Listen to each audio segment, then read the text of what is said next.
Welcome to the Life as an Observer podcast. My name is Ryan Bean. I am your host in self-observation. This podcast is an exploration of physical and non-physical self through discussion around yoga, meditation, self-improvement, self-realization, and practices that elevate the mind-body-soul connection. Let's start observing. This episode of Life as an Observer is made possible by patron support. If you'd like to support this program, you can visit patron.podbean.com/lifeasanobserver to learn more. Hello, and welcome again to Life as an Observer. I first wanted to just say thanks for those who tune in about every week. We release a new episode, or a new podcast, on whatever service it is that you're listening to me on now. And just really appreciative of you tuning in and even sharing the content with others. You know, this creating content and getting it out there is not always the easiest. It's sometimes hard to reach new networks, new people. And so you sharing on your social media and sharing links with friends really is quite helpful. So if you find any value in any of these episodes, or even today's episode, share it. Let people know that you're thinking about them and that you heard something that maybe would interest them.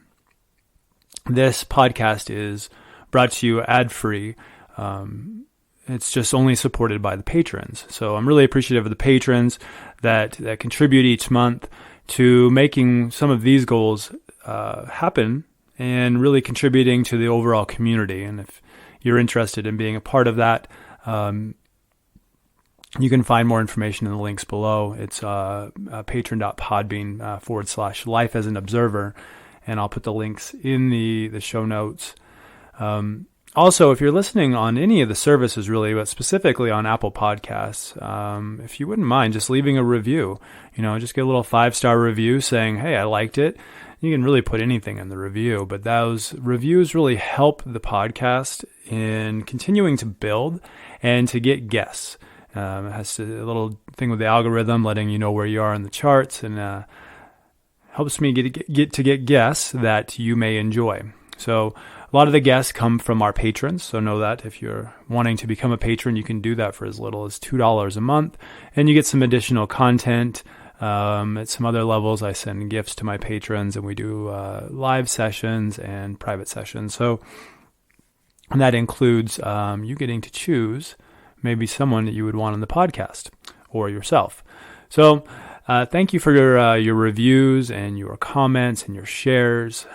This is just the beginning, and 2022 is right around the corner, and it made me think about how I want to build new habits, or at least share how you can build new habits. So that's really what today's episode is about building new habits easily. Now, we tend to talk about this in the new year, right? Where we say, I'm going to do these things. I'm going to, work out more. I'm going to change how I eat. I'm going to make sure I drink more water. There's a series of different things that we work on, and we create these goals, and then a month goes by and we're doing pretty good, and then 2 months goes by and we're slowing down, and then 3 months goes by, and then we are at the end of March and April, and then our goals have not been accomplished, or we've kind of backed off because of our schedule has changed or things have happened. So what I wanted to do today is talk a little bit about how to make this really very large impact on your life by changing habits to complete goals. And this is how I do it. I'll tell you a few stories today about how it is, but I want you to first just start by beginning, if you were on a cruise ship, right? And you were leaving from one of the ports, let's say if we were leaving from Miami, and our course was set to go across the Caribbean, and we were going to go over to Cozumel. It's a very, very common route that you go, and we were going to go, and we had a certain coordinates put in, and we were going to go across the ocean, and there it was. But imagine if you were maybe the captain of this boat, and you were to change the course, maybe by 5 to 10 degrees, let's just say. And instead of pointing directly at Cozumel, you were 10 degrees off from the time leaving Miami. Well, you can guess what would happen. Maybe you'd run into an island somewhere, but more than likely you would end up somewhere pointed closer to South America maybe, or closer down towards to Central America. You wouldn't be on the right course. You would actually miss where you need to be. And those who were on the ship would have no idea until they got to the end. They wouldn't even notice that there was a change. Maybe if those who had been on the trip before would say, hey, it's taking us longer, but passengers wouldn't really notice. So we don't really notice changes because of their small impact is very negligible. Like if you're trying to get in shape today and you go for a 20-minute run, you'll still be out of shape tomorrow. I see this a lot in yoga, where people come and they come for 2 or 3 classes and go, I'm not flexible yet. Well, you got to keep repeating these small behaviors day after day, and compounding them, adding more, and beginning to find other ways to augment that and to make those changes. So, but if you were to go jogging, or let's say you were to do yoga every day, eventually you'd be more flexible and you would have a noticeable change. So if you want to make positive changes in your life, you should recognize that change requires patience, and it requires confidence that your habits that you're using are on the right trajectory. You're going down the right path. And even if you're not seeing immediate results, you may not, keep going, because that is exactly where we want to go. So to make these changes, you have to stay on the path. So if you find that your behaviors and habits don't seem to be paying off, try to focus on what your trajectory is rather than what your current results are. If you are trying to save money and you're thinking, well, I want to have this by the end of the year, don't get down on yourself month 2 that you're not there yet. Don't be looking at the bank statements and don't be looking at your accounts thinking that you're not there. Just keep going and be really satisfied with the path that you're on. So today I'm going to give several behaviors that you can do, or habits that you can do, that will kind of help in you being present with the trajectory rather than the current results. So the key to making these big changes in your life, you don't need to change majorly. You don't need to make a massive change in your life to see small results. You can make tiny changes in your behavior, which when you repeat them over and over and over, this will become a habit, and this leads to big results. When you walk into a room and let's say the lights are off or the fan is off or something that you always do, you have this behavior to turn the light on, right? We want to see where we're going. And so that becomes a habit. When you walk into a room, you turn on the light. You walk into a room, you want it a certain temperature, and you just kind of do that. So maybe even like driving to work, where we get in these automated behaviors that we've learned. And I started to do this. I'm going to tell you a little story about me, and then I'll tell you some story about some cats. So I began to want to start my day with momentum. And so I needed to make some small changes. And I may have said this in a post podcast, but when I wake up in the morning, I don't hit snooze. Usually it's my dog that wakes me up. But sometimes I wake up and I do my breath work immediately in bed. Now, that's not the small change that I want to share with you. What I do is when I get out of bed eventually, I begin to make my bed. I do that first thing. That's just like a very easy thing that I can do on my path, and just start making my bed. But instead of me just making my bed, I began to offer a mantra that creates momentum, and it's sort of me getting into that flow for the day. Now, if you were to tell yourself, I'm going to create a mantra and I'm going to say that every day, you might, and you might keep it up for a little while, but chances are, without the proper or specifics of it, the proper intention and time periods and really getting specific on it, you may lose that mantra. And so I just do it while I'm making my bed. This mantra has to do with abundance and success. I made a meditation about it that I'm happy to share with you. If you message me, or maybe you say it in your review that you want to hear more mantras, I can share that with you. But it is a a meditation that I've made. It's an abundance mantra. And this just kind of created the habit that every day while making my bed, I would say this mantra. And usually it's 1 to 2 times, depending on how slow I'm moving in the morning. But eventually it becomes sort of a just something you do, like turning on the light when you walk into a room. Now, there was a psychologist. His name was Edward Thorndike, and I read about this in a book about habits forming. But Edward Thorndike demonstrated. There was this experiment that he did with cats, and he put them in this black box, which sounds really frightening, but he put them in this black box, and, of course, you put a cat in a black box, it wants to get out. So it would start scratching, and it would start clawing at the walls, and eventually the cat found that there was a lever or a lock that they could unlock, and the door would pop open, and they could get out. So Edward, he decided he took the cats and who had succeeded in escaping, and then redo the experiment. So his findings were, after being put in the box a few times, each cat learned that this was an option. They could turn the lever. So rather than scrambling around for minutes after minutes, they just went straight for that, to unlatch it.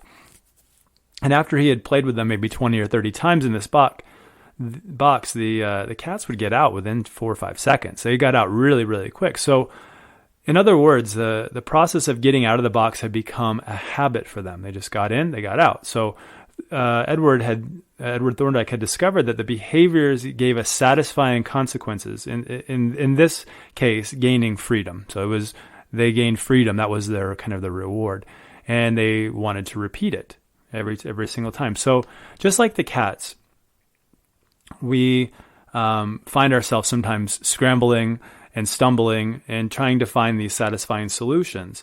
And thankfully, we know about how this works. So habits begin with a cue or a trigger.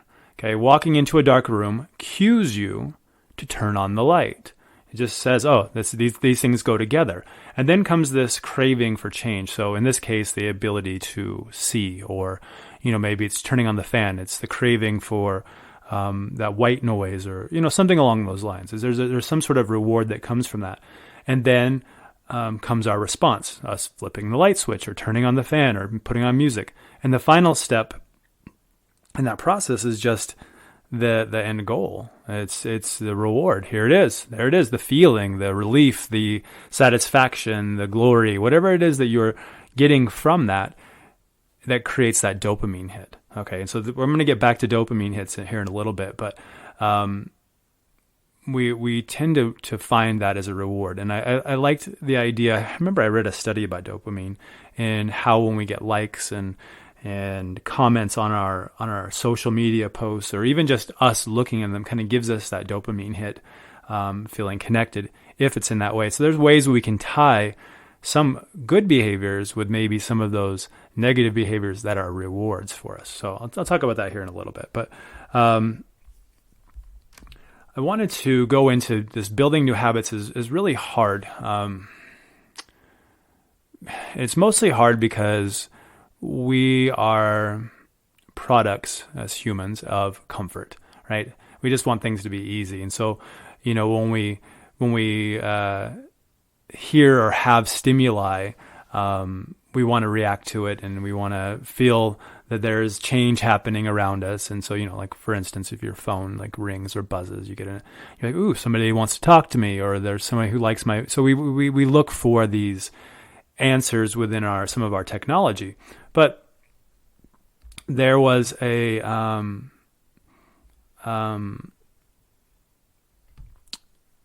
situation that I was in, not a situation, I was at a retreat, and a retreat kind of cued us to drink more water. Now, that may be your goal. That you want to drink more water, and that's your goal for the year, and you want to create a habit, and you want it to be just like flipping on the switch.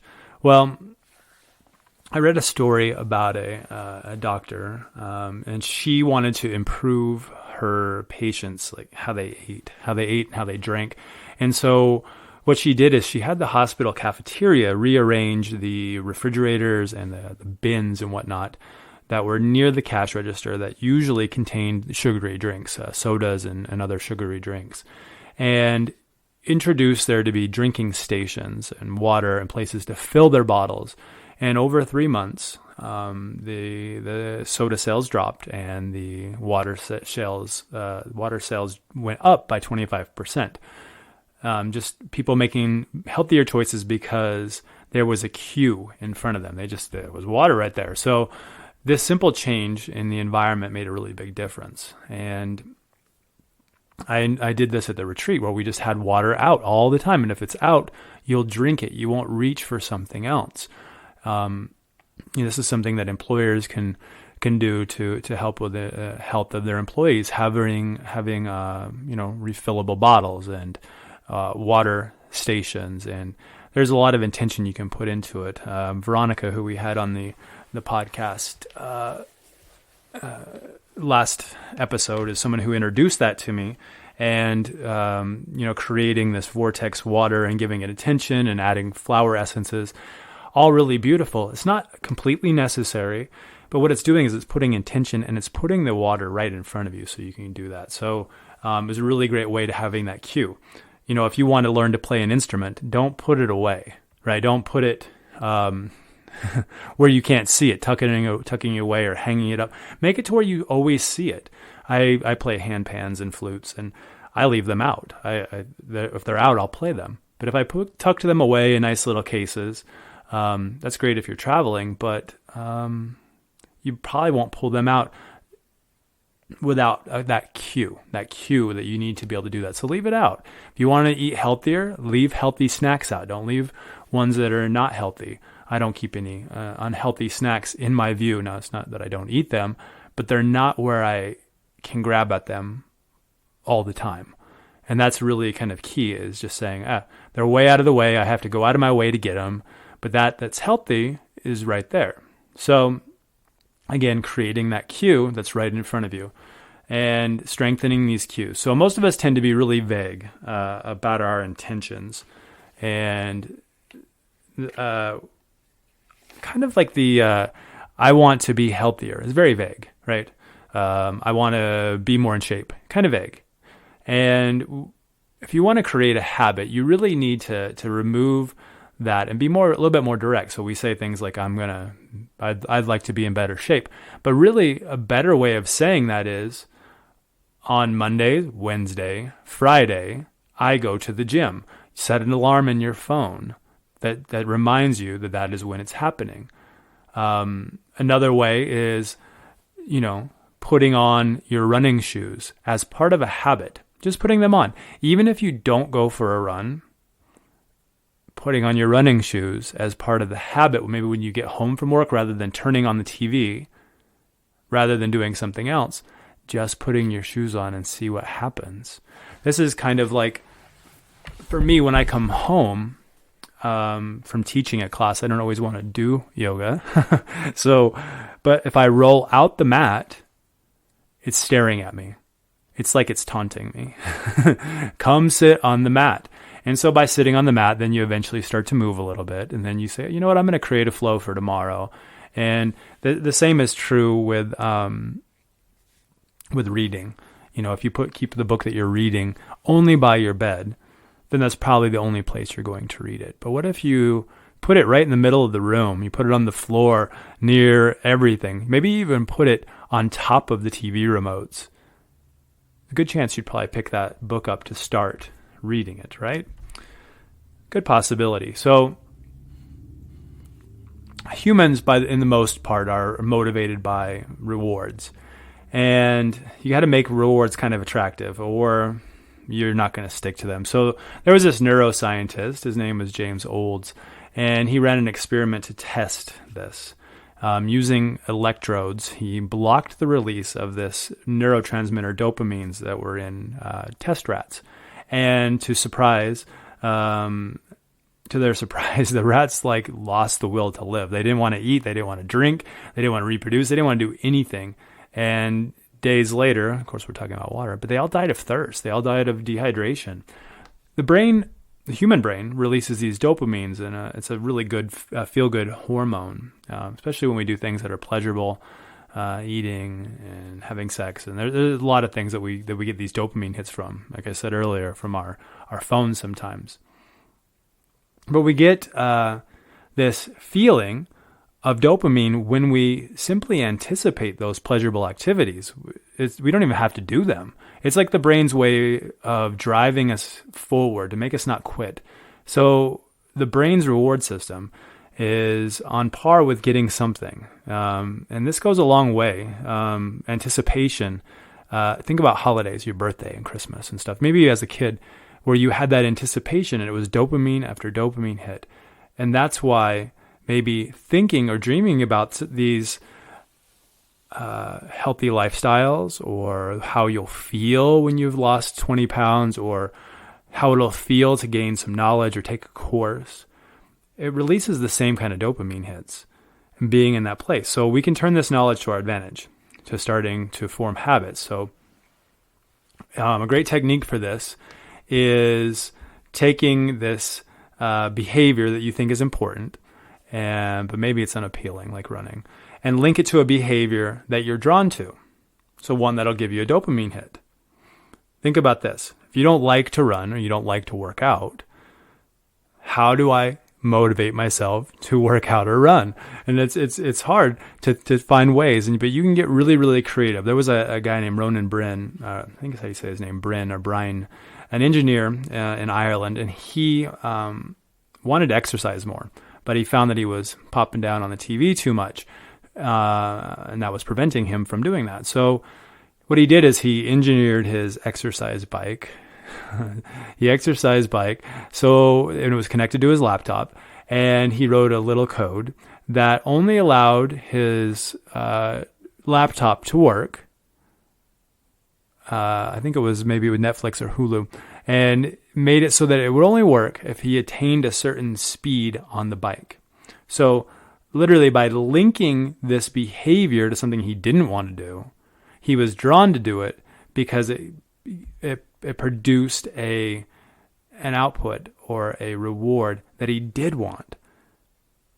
This is amazing. And this is amazing now. And you maybe need to be an engineer to figure that one out. But you could give yourself a reward just by simply saying, if I do this, then I will get that. And I mean, he kind of hacked it so he couldn't watch his TV without exercising. But you could do that for yourself. Take the batteries out of your remote and you can have them maybe after your run. Or maybe you make it so that you have to go get batteries, once a week, and you change the batteries out, or you do something along those lines to create a reward that is produced by doing something you don't like doing. Now, if you want to build a habit, you really need to make it easy. At least easy to adopt, easy to start. Because a lot of times we're going to pick the easiest thing for us, and that's scrolling through our social media. We're going to get and do all that. We're going to say, I am not going to try to learn to speak Spanish this week. I'm not going to try to do that because that's a lot of effort. And I'm not going to try to get healthy because that's going to require a lot of time. I'm going to get sweaty. You're going to come up with all these excuses, and you're probably going to get stuck scrolling your phone. So we got to make these behaviors really easy and turn them into habits. Luckily, lots of tricks that we can do. And in doing so, we really need to just create this easier and more digestible options. Easier and more digestible options. So if you wanted to read more, I'll tell you what my hack was. I created a book club, and I wanted to read more, but I knew that I was having a hard time reading as much as I wanted to. And you could use whatever excuses you wanted. You could say that you don't have time. You can say that there's not a book that you want to read. You can say you've already learned everything, whatever. There's so many excuses we can give. But for me, I wanted to learn more, and I wanted to have reasons to read. So I created an online book club that is on Insight Timer. And it is not my most attended class, but it is one that is very satisfying for me because I am creating a habit of reading, and I'm being pushed to then talk about what I've read. For me to continue to do that, I have to leave my book in a very open space in my house. And I have to make sure that I at least pick it up. So every day I just say to myself, I'm just going to read 2 pages. Just pick it up, read 2 pages. That's simple. And some days that is all that happens. 2 pages, that's it. But more than likely, when you pick up the book and you say, I'm going to do 2 pages, what ends up happening? You kind of get into it and you're like, oh, I'm actually really liking this. I'm actually really enjoying this. And so you read maybe another page or 2, and then it becomes that habit. Maybe you read a chapter. Just by starting, you're creating a habit. And you could do this if it had to do with other habits in your life. Maybe you wanted to drink more water, and so you say, okay, I'm just going to keep a cup of water by my bed, and I make sure I drink it in the morning. No big deal. But then you'll find that you probably want it later in the day. Just keeping that cup available is a good way to do that. Having a water bottle that you carry with you. Easy. If it's empty, you are probably prone to fill it up and probably use it. But if you don't have a container for your water, you're not going to fill things up. So there's some things that you can do, like a habit tracking journal, if you want to keep yourself accountable. Benjamin Franklin was really big on doing things like this, writing in a journal. And that may be something for you. Maybe it's not. But creating a habit tracking journal is a really good way. And you can write in things that you've accomplished, and you can see and track your results if that's the kind of personality that you have, that you want to track those things. But also something that you can do that I like in my own journals. Now, I don't have it necessarily as a habit tracking journal, but I do write in certain things that I do throughout the day, and maybe little trip reports, things about my meditations, breathwork reports, that kind of stuff. I just write them down in a very informal setting. I kind of do these sometimes in a 5-minute gratitude journal. And it's just the 3 things that I really wanted today to be great with, what will make today great, and then at the end of the day, I say 3 things that did show up to make today great. So just 9 little items throughout the day. And so usually I'll put things like meditated, ice bath, read, drink, a lot of water. Just things like that. And you can write those in there. But what I would encourage you to do, especially if you're creating something that is very analytical, you're really looking at it and going, okay, if I do a workout for 3 months straight and I don't miss, I do 3 times a week for 3 months, and I don't miss 12 times a month, and that, and we move into 36 times in that period, then this is my reward. Now, how cool is that to say, okay, I did something that I didn't think I could do, but here is my reward. And you got to give yourself the reward. You can't say, well, you can't make an excuse. You can't say that, the money's not there, or, maybe you didn't lose the weight that you wanted to. You make the commitment that says, I did this for this amount of times on this timeline, and here is my reward. This is a really great way to start a habit that you are going to probably recreate or do another goal because you received a reward. Imagine if that was, if you were trying to lose weight and you were like being very strict about your diet, but your reward after 3 months was something that you love that's not good for you. Let's say it's like a cake, or if it's ice cream, or if it's something that you really enjoyed eating, but you were trying to not do during that time period, but yet when it comes time, rewarding yourself. And I do this a lot with trips for myself. I don't really buy a lot of things or have anything that I necessarily like to eat, but I do reward myself with different trips and different places that I go. And that's not always possible right when you want it.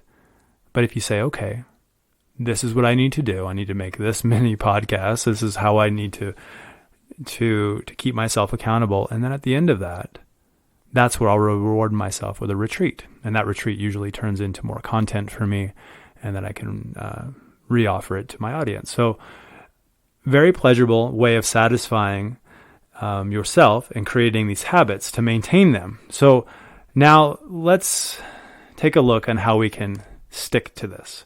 we have to create this framework, right? We have to create this framework through habit tracking, or the second technique is just to impose those negative consequences. You can create a contract with yourself. And this is something that I haven't done yet, but as I was reading about it, there was this entrepreneur, his name was Brian Harris from Nashville, and he created this contract. He signed it, him and his wife and his personal trainer, and it was to lose weight. And he identified a bunch of different habits that would get him there, and this included his food intake and his working out and his water. And he set up these different penalties, and these were monetary penalties. If he didn't go to his trainer, he would lose, he'd have to pay his trainer extra, or he'd have to give his wife something. And this strategy worked for him because it was fear of like losing his money and losing and not completing the task. Now, yours doesn't need to be a monetary thing at all. You're just making a contract saying, this is what I'm going to do. We do this sometimes in our first of the year planning, where we do vision boards, right? And this is the things that we want in our life. And this is how we see our year turning out.